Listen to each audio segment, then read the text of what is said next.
দেওয়া নিয়ে যে দাবিটি যথেষ্ট যৌক্তিক বলে তারা মনে করেন এবং আমরাও ভোলা একটা দ্বীপ জেলা, অবহেলিত জেলা হিসেবে যে যৌক্তিক দাবিগুলো তারা দিয়েছে এর মধ্যে মেডিকেল কলেজ এইখানে স্থাপন করা খুব জরুরি, এই জন্যই যে আমাদের বাইরে যে চিকিৎসা নেওয়ার কোনো সুযোগ নাই। এটি আমরা তাদের দাবি দেখেছি, একটি যৌক্তিক দাবি। এছাড়া আমাদের ভোলা বরিশাল সেতুর বিষয়ে তারা দাবি জানিয়েছেন, যেটি আরও যৌক্তিক, কারণ আমাদের দেশের উন্নয়ন করতে হলে ভোলাকে যদি আমরা মূল ভূখণ্ড থেকে বাইরে রাখি তাহলে আমাদের এইগুলো উন্নয়নটা ত্বরান্বিত হবে না। এছাড়া আমাদের যে আমাদের ভোলার গ্যাস ভোলাতে বাসা বাড়িতে সংযোগ দেওয়ার জন্য যে দাবি জানানো হয়েছে, যে আরেকটি তাদের দাবির মধ্যে রয়েছে। এছাড়া এখানে একটি পাবলিক বিশ্ববিদ্যালয়ের জন্য দাবি রয়েছে।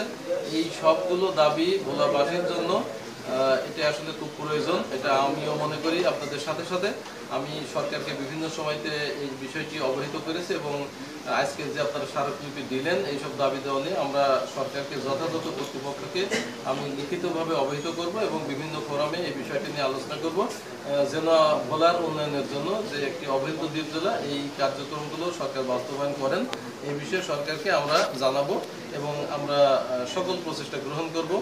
আর তাছাড়া আপনাদেরকে এই যে দাবি দেওয়াগুলো আমি দেখেছি যে জনগণের একদম নিজের থেকে বিভিন্ন সময়েই তারা দাবি করে আসছে এবং আমি অতীতেও সরকারকে অবহিত করেছি এবং আজকের এই দাবি দেওয়া আমি সরকারের কাছে যথাযোগ্য স্থানে তুলে ধরবো, যেন আমাদের ভোলার উন্নয়নের জন্য এই কার্যকরী পদক্ষেপ গ্রহণ করেন মহামান্য আমাদের সদাশয় সরকার, সেই দিকে আমরা দৃষ্টি আকর্ষণ করব।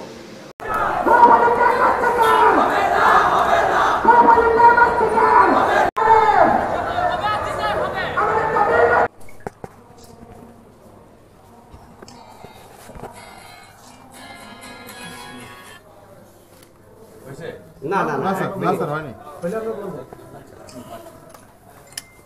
না না না না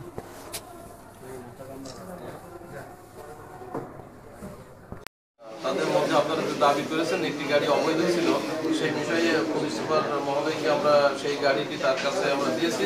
উনি তদন্ত করে দেখছেন যে আসলে অবৈধ হোক কিনা। যদি অবৈধ হয় তার বিরুদ্ধে যথাযথ আইনগত ব্যবস্থা হবে এবং যারা এটি ব্যবহার করেছে ইন্ট্রাকো গ্যাস কোম্পানি হোক বা অন্য কেউ হোক তাদের বিরুদ্ধেও আইনগত ব্যবস্থা যথাযথভাবে পুলিশ গ্রহণ করবে। আন্দোলনকারীদের সাথে কোনো বিষয় এবং আমরা একইভাবে আজকের যে দাবি দেওয়া তাদের সেই একই দাবি দেওয়া সেই দাবি দেওয়ার বিষয়ে কথা হয়েছে। আমরা সরকারকে আমরা এই বিষয়টি অবহিত করব এবং যথাশীঘ্র সম্ভব আমাদের এই দাবি দেওয়া যেন সরকার পূরণ করে সেই বিষয়ে আমি সরকারকে অবহিত করব। ধন্যবাদ।